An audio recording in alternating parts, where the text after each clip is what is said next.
It's time for the movie raid, and tonight's victim is a voice actress named Leigh. That played in Gummy Bears, that played in My Little Pony the movie, that played in Darkwing Duck, and countless others. Hello. Hi, Mike. What have we been up to lately? Oh my goodness, well, I'm working on a few new shows. One for Nickelodeon, one for Disney XD, one, I don't know what channel it's on. Might be Disney Junior, Enchantimals. Not sure. Lots of stuff. And my son's getting married April 1st, so there's lots of stuff going on. Now, are you allowed to discuss any characters that you are involved with the new channels that you mentioned, or we have to wait a little bit later? Well, I'm not allowed to talk about a couple of things, unfortunately. Well, three of them. One of them, Enchantimals, is already on the air, and I'm playing a new character, a little elephant named Antic, a bestie of one of the animal pets. So I'm the animal pet. An animal pet? Yes, I'm a pet, and let's see. I work on another show, an internet show called Shaboom, that we're going to do some new episodes on. That's on the internet. And I also work on Adventures in Odyssey, which is a faith-based radio program that I've been doing for 30 years, and we got more episodes coming up next month, so that's exciting. Wow, have you ever expanded toward the YouTube as well, or is it purely just on that? Shaboom is on the internet. Yeah, I mean, most of the stuff we do is for broadcast or educational purposes, or the radio show is, of course, on the radio. It's on the internet as well. You can log on to witsend.org and hear episodes, a new episode every day. That show, Adventures in Odyssey, celebrated our 30th year on the air. We went on a cruise in November with focus on the family, and it was wonderful, and I think we might do it again. Making a career in voice acting, do you think others who might want to enter this cannot just show their talent off, but to also enhance their own fulfillment in their own life as well? I think that's key. Very important. You can't have to have a life outside of work. Otherwise, you'll probably crumble and disintegrate. It's really important to have a life. Do you think they should, voice actors and actresses should expand a little bit further past just voice acting, just in case if they don't get as many jobs or even the right job, like toward the film and so forth? Some people are on-camera actors as well as voice actors. There's a lot of things you can do in voiceover. You have to find your niche.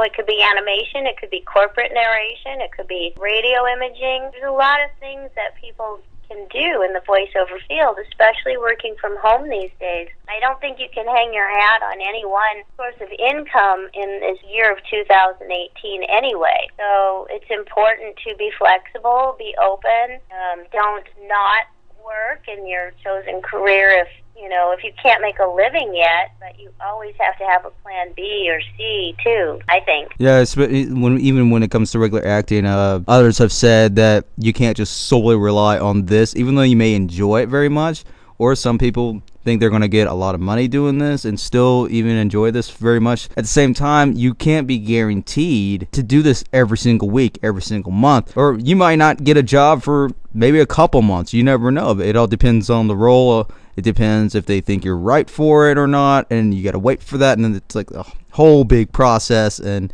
you don't know what's going to happen. So while you're waiting for this, I mean, what are you going to do when it comes to income, unfortunately? Exactly. I mean, we get fired every day. There's no guarantee in voice acting. Once you've done the job, you wait for the next call.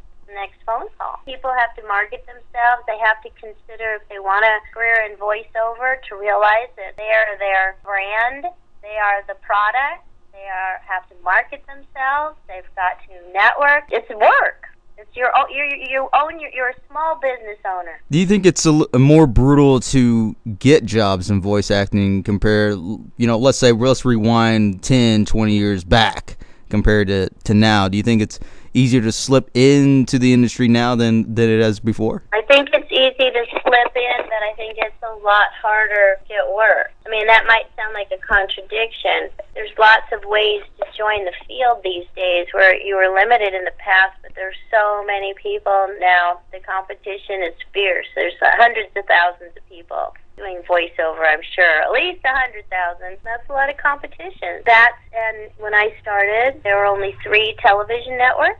There were many less voice actors than there are now, and you had more opportunity to work and to work union and actually make money. Yeah, and we got such advance of everything now. It almost seems like there are a lot of studios out there that once they get a specific amount of voice actors or actresses to fulfill their show, they basically stick with them and then spread out to other areas with their show, like or make multiple shows, and basically they just use the same voice actors on a lot of things. Yeah, that tends to happen because people, they like you, people want to work with people they like and know and can trust. Yeah, and when it comes to a cartoon, when it becomes popular, or, let's say it's been around for years and they want to revival it years later, do you think that some studios that do this are failing to connect with children? Every generation has its own culture, definitely. They just redid the Muppet Babies, and I watched an episode, and I actually thought it was really good. I was sad I wasn't on it, but I thought they did a really good job. Yeah, there's like so many cartoons out there and so many shows in general. I mean, it's like when it comes to television-wise, I mean, it's a huge, big, booming type of business. And when mentioning the fact that some studios, when they revive something, it's a hit and miss sometimes, and sometimes it's a hit.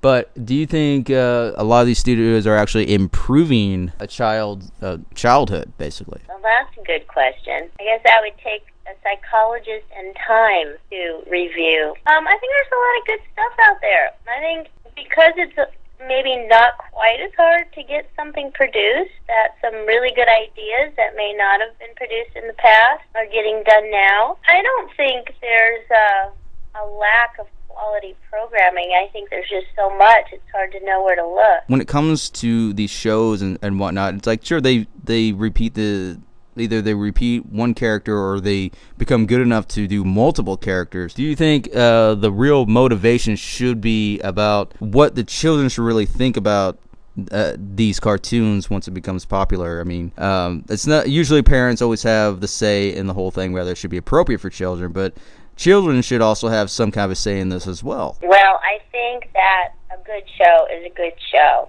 I mean, it either resonates with people or it doesn't.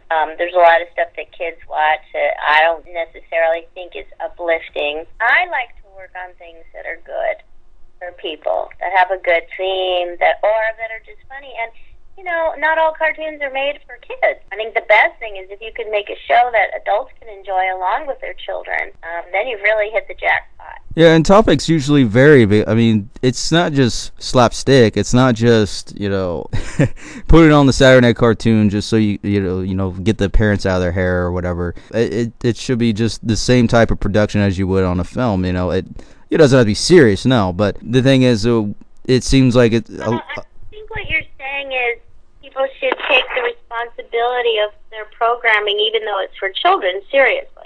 Yes.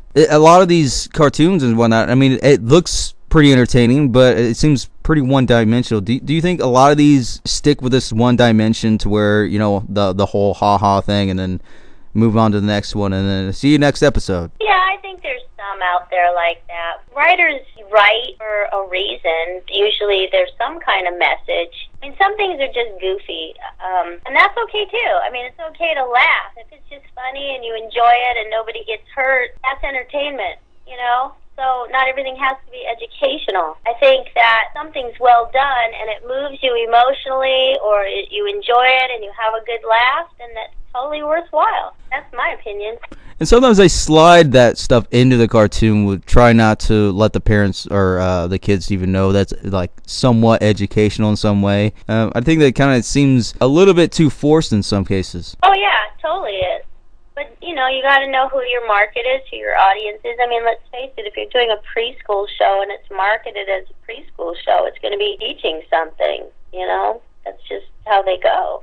I work on Space Racers, actually. That's on the air. I think it's on Universal Kids now. I don't know, the networks keep changing. It was on PBS. I don't know where it is. But that was, sponsored by NASA, and it's got information about the space program in there. And kids who watch it are going to enjoy the characters, and they're also going to learn something about outer space. And that's blatant, and that's obvious. I mean, that's what it's about. if some things can just be about emotional issues. Some things can be educational as far as, every program has its own bent and its own style and its own tone and its own reason for being. And yeah, sometimes they're not written that well and it's kind of whatever what they're teaching. I think people try to be creative. And like I said, at preschool, you don't want to talk down to kids, but sometimes it seems that way because the kids are very little who are their target audience, and that's the way they're used to writing. I don't know. It can be. Especially, I think some religious shows can be like that. But, you have to understand why people are listening and what they're listening for. Do you think a lot of studios really think of themselves rather than what they think of what others should think about the show itself, or even you voicing a character that you may not entirely agree with what they're trying to put out there for this cartoon? Well, that can be uncomfortable. Hopefully, you hope that doesn't happen. If it becomes a problem repeatedly, then that's something you gotta decide if you want to continue being a part of. But sometimes we have to wrestle with, well, we're actors. We're not those characters. Can you sell a type of motor oil that you don't use? Can you promote a restaurant never eaten at? Maybe, as a talent, you can. If it's something that really, really upsets you, though, morally, then you've got to make a decision if you want to continue being a part of it or not. Yes. Well, go ahead and plug in anything that you want to tell everybody, any release dates that something's coming out or anything in related. Well, let's see. Last year we did a movie called Monster Island. That was pretty fun. They might be making a new one of those. I don't know. Nothing really. I'm going to Dallas to teach a post-production workshop, an ADR workshop in Dallas, and that's on May 5th, Cinco de Mayo. But I work with the Global Voice Acting Academy, and we do online courses for anybody interested in voiceover. My next course in June, and it's actually a kids class for any kids who want to learn voiceover for commercials and cartoons. And I do private coaching as well. All right, there you have it, voice actress Katie Leigh.